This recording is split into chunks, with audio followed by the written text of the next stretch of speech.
Thank you very much. Merci beaucoup à Moto.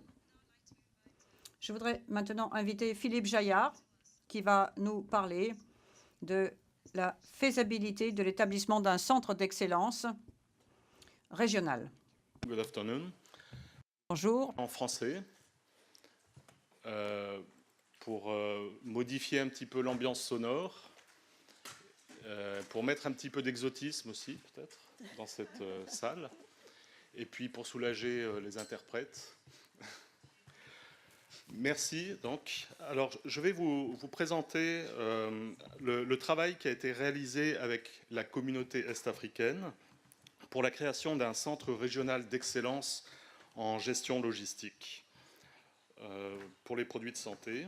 Alors, la communauté est-africaine regroupe 5 pays, donc le Burundi, le Kenya, le Rwanda, la Tanzanie et l'Ouganda.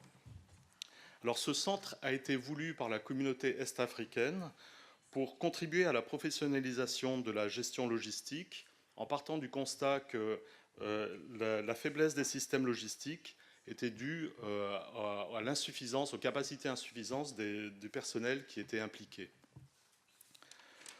Donc, sur la base de l'expérience acquise par le projet Logivac en Afrique de l'Ouest et du Centre, la communauté est-africaine, avec l'appui technique de l'AMP, l'appui financier de la Fondation Gates et de Gavi, a pu réaliser donc une analyse de situation des ressources humaines engagées dans la gestion des chaînes d'approvisionnement des produits de santé, et aussi une revue des opportunités de formation dans ce domaine, dans la région.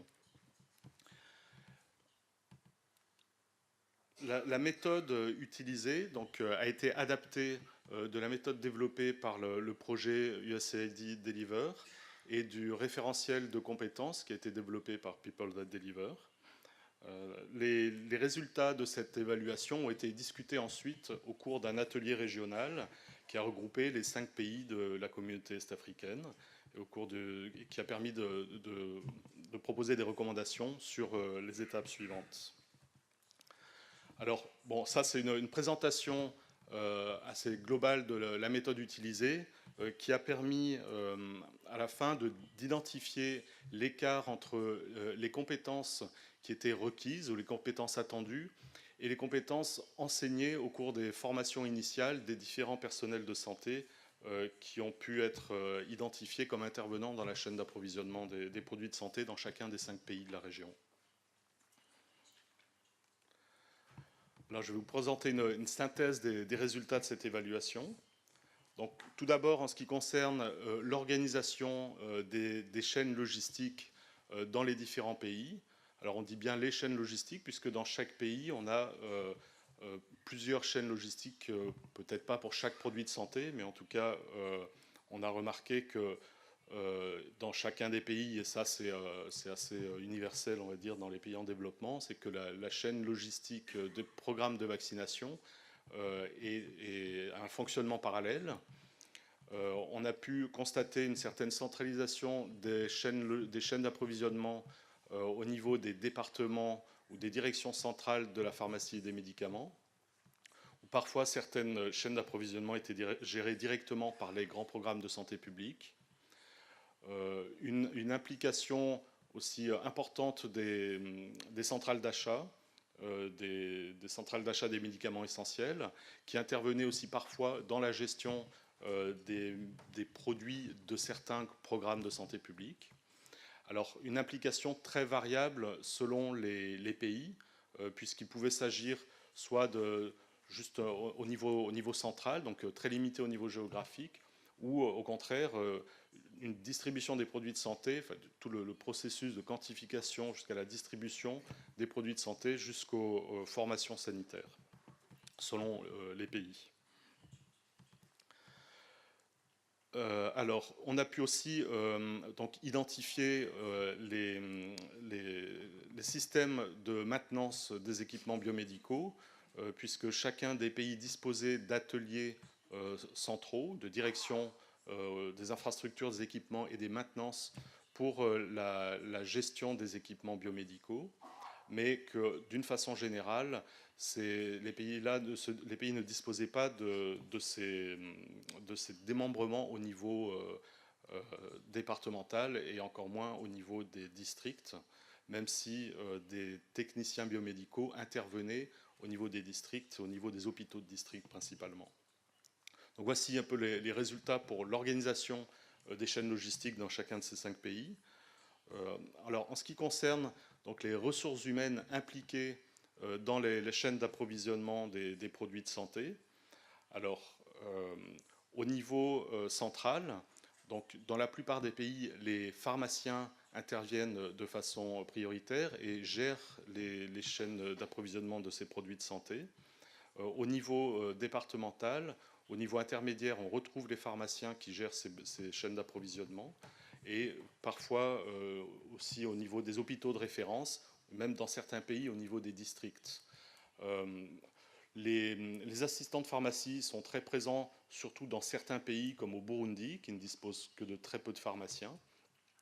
Au Rwanda, par exemple, où cette profession existe dans le cadre des professions de santé, et pourtant on ne trouve pas d'assistants de pharmacie dans les systèmes de santé, dans le système de santé du Rwanda. On a pu aussi identifier donc, le rôle des infirmiers et sages-femmes à chaque niveau de la chaîne d'approvisionnement des produits de santé. Alors, au niveau central, principalement en soutien des pharmaciens et au niveau des services, donc complètement impliqués et en charge de la gestion de ces produits de santé.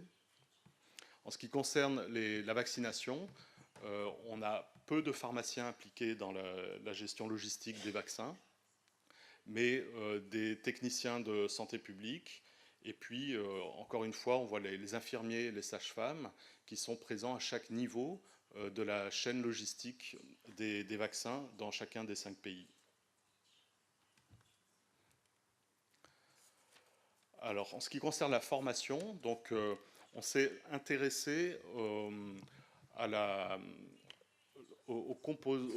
formation en gestion de la chaîne d'approvisionnement, ou aux enseignements de la gestion de la chaîne d'approvisionnement dans les formations initiales des personnes que nous avons identifiées comme intervenant dans la gestion logistique.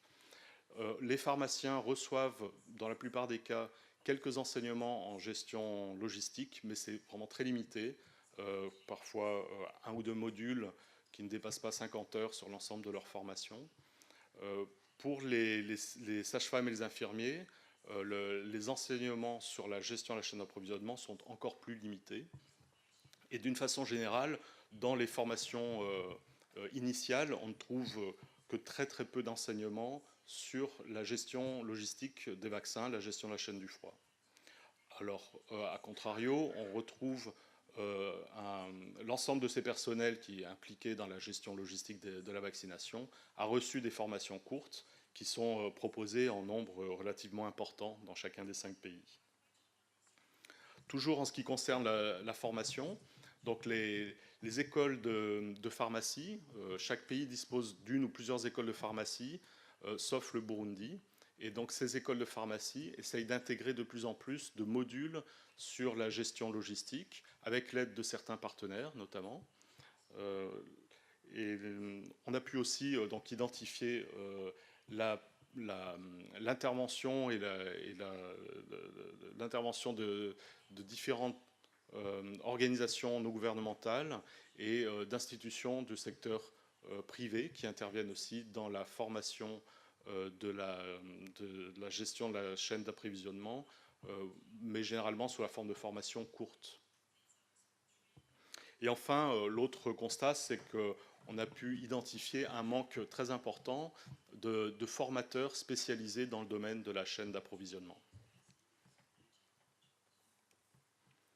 Voilà. Alors, en ce qui concerne donc, les principales leçons apprises au cours de cette évaluation, donc on a pu constater un nombre insuffisant de personnel intervenant dans la chaîne logistique des systèmes de santé des 5 pays, donc à la fois en nombre, mais aussi en termes de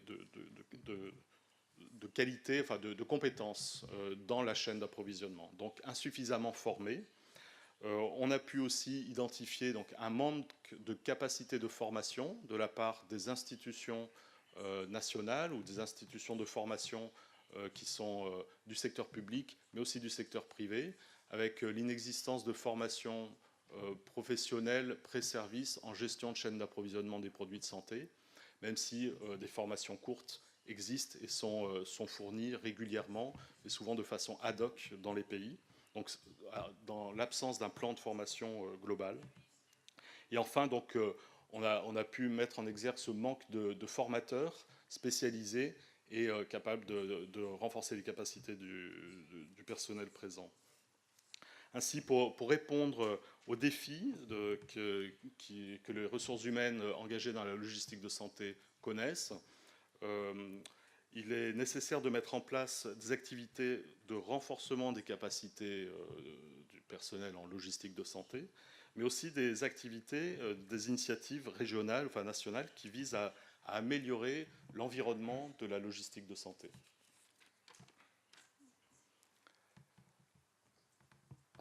Alors, en prochaines étapes, alors les résultats de cette évaluation ont été présentés et discutés au cours d'un atelier régional organisé par la communauté est-africaine. Et les représentants des 5 pays ont pu formuler des recommandations sur les missions et les activités que le centre d'excellence pour la logistique de santé devrait mettre en place.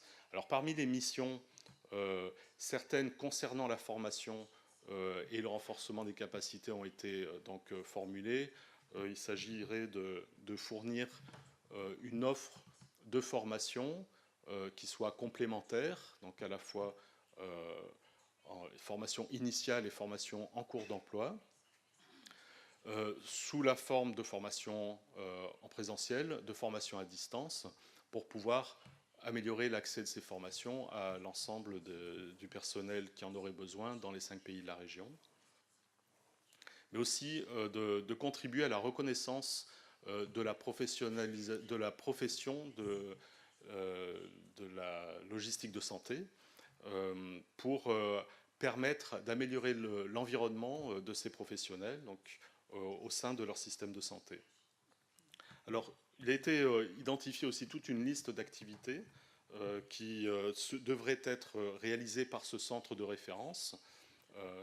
Donc, parmi celles-ci, dans le domaine de la formation, l'identification des besoins de formation, le développement de curriculum de formation ou l'adaptation de curricula de formation existantes, la mise en œuvre et la diffusion de ces formations-là, c'est-à-dire que ce centre ne serait pas vu comme l'unique point de formation pour la logistique de santé dans la région, mais devrait pouvoir permettre à la fois d'apporter un appui aux institutions de formation nationales, mais aussi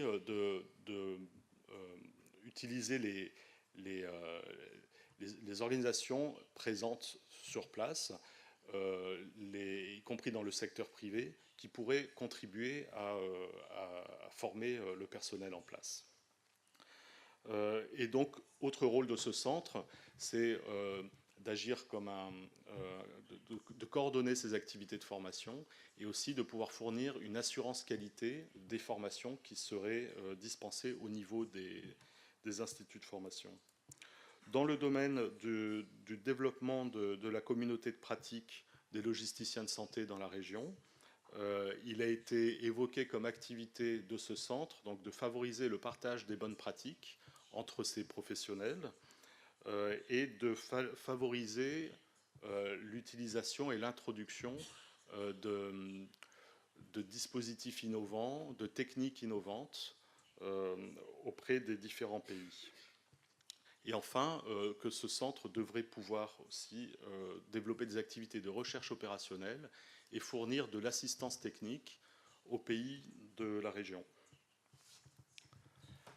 Donc voici d'une façon synthétique les résultats de cette évaluation et donc de cette réunion qui s'est tenue à Nairobi en juin, qui a permis donc de définir comme ça les grands axes de développement de ce centre de référence.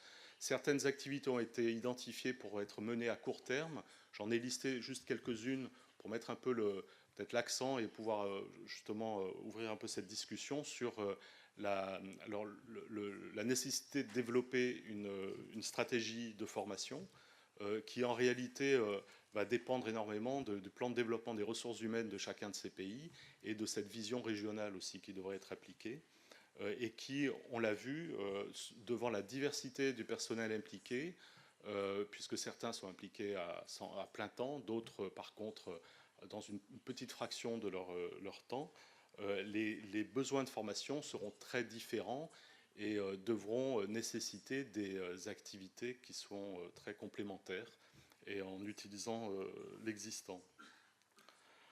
Voilà. Donc j'ai terminé avec cette présentation. J'espère que lors de la prochaine conférence organisée par People That Deliver, quelqu'un pourra présenter le centre lui-même, fonctionnel, et auquel participeront la plupart des partenaires qui sont présents dans la région ou qui sont présents dans la salle. Je vous remercie.